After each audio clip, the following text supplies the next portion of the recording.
Bonjour, docteur Soufiane. Déjà, je tiens à vous féliciter pour votre e-book, je viens de le finir. Je trouve que c'est très pointu, c'est très pratique, etc. Euh, Sinon, concernant le titre de votre e-book, tout le monde peut devenir entrepreneur. Est-ce que vous le pensez réellement ou c'est un titre comme ça pour vendre? Alors, pour le choix du titre de mon e-book et pour les autres e-books, c'est la même chose. C'est des idées, c'est des phrases, d'accord, qui m'ont marqué et que j'ai gardé dans ma mémoire et que j'utilise, d'accord, déjà pour attirer l'attention des gens. Sinon, pour l'idée en soi de est-ce que tout le monde peut entreprendre, c'est une question qu'on me pose souvent. Donc, wesh, même par rapport à la vente, est-ce que la vente, on est vendeur ou bien on le devient? Est-ce que c'est inné ou est-ce que c'est acquis? Et donc, ça s'applique aussi pour l'entrepreneuriat. Il y a une minorité de gens, l'entrepreneuriat, les qualités d'un entrepreneur inné. Et ça, c'est une minorité. Et la majorité, malheureusement, n'ont pas les qualités d'un entrepreneur inné. Donc, la bonne nouvelle, c'est que ça s'apprend. Donc, donc tout le monde peut apprendre à devenir un entrepreneur. Mais il faut passer par trois éléments essentiels. Le premier élément, c'est la volonté. Donc, c'est là où la personne doit se poser la question du pourquoi. Elle est un entrepreneur. D'accord? C'est le sens et quelle est ma mission, quelle est ma vision de la chose. Ça, c'est le premier élément. Le deuxième élément, c'est une phase d'apprentissage. La phase d'apprentissage, donc,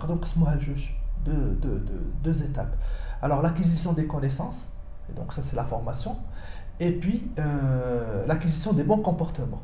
Donc il faut avoir la bonne connaissance et le bon comportement. Et le comportement, on a besoin d'un coaching.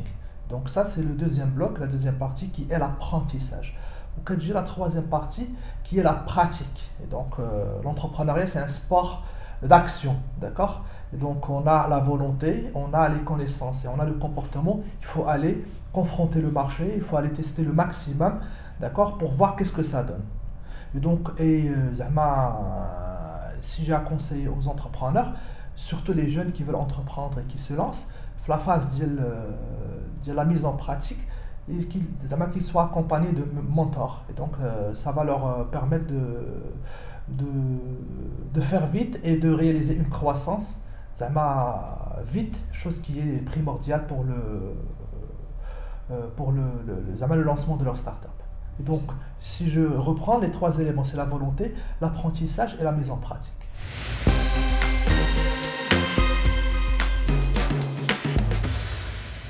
Et vous pensez que ces trois ingrédients, pour les nommer ainsi, garantissent en quelque sorte le succès d'un business, enfin de l'entrepreneuriat? Ben, le monde des affaires en général, l'entrepreneuriat en particulier, il n'y a pas de garantie. D'accord?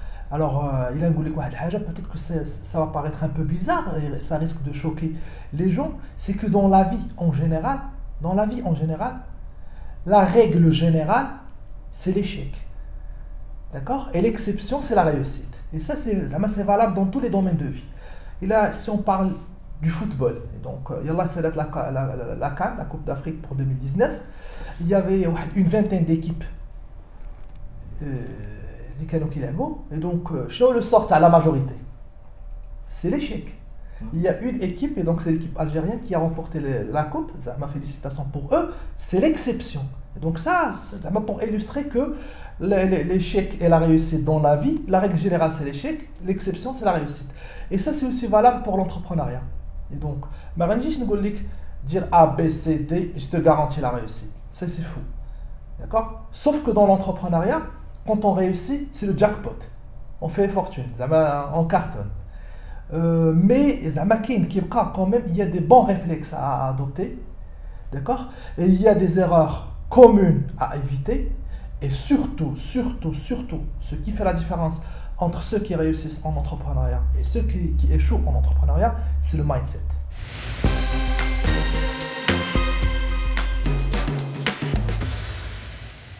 Vous pensez que les jeunes, généralement, les jeunes entrepreneurs possèdent le bon mindset? Ben, actuellement, non. On n'a pas encore, malheureusement, ça c'est la réalité, on n'a pas encore le bon mindset pour entreprendre. Et ça c'est dû à plusieurs facteurs. Donc, premièrement, c'est la famille. Donc, agent de socialisation, et c'est la famille.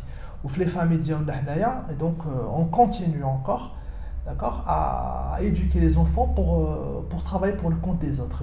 دابا شنو هي لا فراز اللي كتسمع في لا فامي؟ قرا مزيان نجح باش تخدم في شي شركه واعره كبيره شي ملتي ناسيونال. دونك الا شفتي لونسومبل دي ميساج اللي كنعطيو لي زونفون ديالنا او سان دو لا فامي غتلقى 99%. دونك الا بغينا نبقاو في ليكيليبر دو باريتو نقولوا 80% ديال قرا جيب نقطه مزيانه باش تخدم في شركه.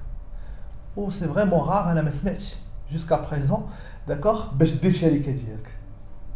Donc اول élément qui n'est pas favorable pour l'entrepreneuriat actuellement في les cultures similaires les cultures ديالنا. Un, c'est l'éducation de la famille. Deux, c'est l'école.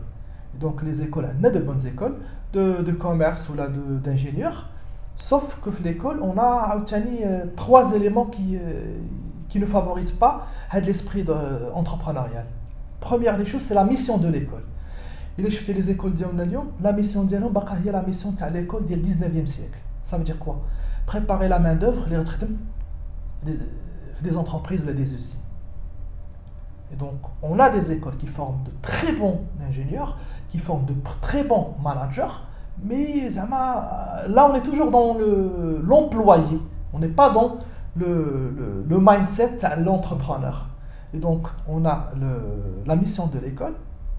Deux, on a le programme. Et donc, la plupart des programmes d'entrepreneuriat dans les grandes écoles de commerce ou d'ingénieurs, c'est des modules. C'est un module, un cursus. Et donc, je juge que ce n'est pas suffisant. D'accord? Troisième élément, c'est le corps enseignant. On a de très bons professeurs. Hard skills. Donc en finance, en maths financière, en statistique, en comptabilité, en ingénierie, dans les domaines d'ingénierie. Mais comme j'ai dit tout à l'heure, la clé entre l'entrepreneur qui réussit et l'entrepreneur qui échoue, c'est le mindset. Et le mindset, avec toute la bonne volonté du monde, mais quand tu as un professeur, mais quand tu as une personne, les est entrepreneur. Donc l'entrepreneur, il peut enseigner. D'accord, un entrepreneur bien sûr qui a réussi. Un entrepreneur qui n'a pas réussi. Un entrepreneur qui a réussi, il peut enseigner le mindset, la bonne attitude, les soft skills en général d'un entrepreneur. Un professeur, il peut enseigner les hard skills pour un entrepreneur. Et donc la famille, on a l'école. Troisième, si tu veux, obstacle, les mecs qui cherchent l'entrepreneuriat par rapport aux jeunes, c'est les sociétés. Et donc au sein de la société, réellement, les pays émergents en général, ce n'est pas un truc réservé pour le Maroc. Les pays émergents en général, ils ont beaucoup de travail à faire par rapport à l'entrepreneuriat, à l'esprit entrepreneurial. Il y a des initiatives timides, il y a des essais, il y a des labos, il y a des incubateurs, mais il y a beaucoup de travail à faire comparer l'Europe et comparer l'Amérique du Nord. Et donc ça, c'est les trois éléments, selon moi, la famille, l'école et la société qui n'encouragent pas. Ça ne veut pas dire que les jeunes ils doivent baisser les bras, ça veut dire que en charge la vie d'yalom, et ça fait partie du bon mindset d'un entrepreneur.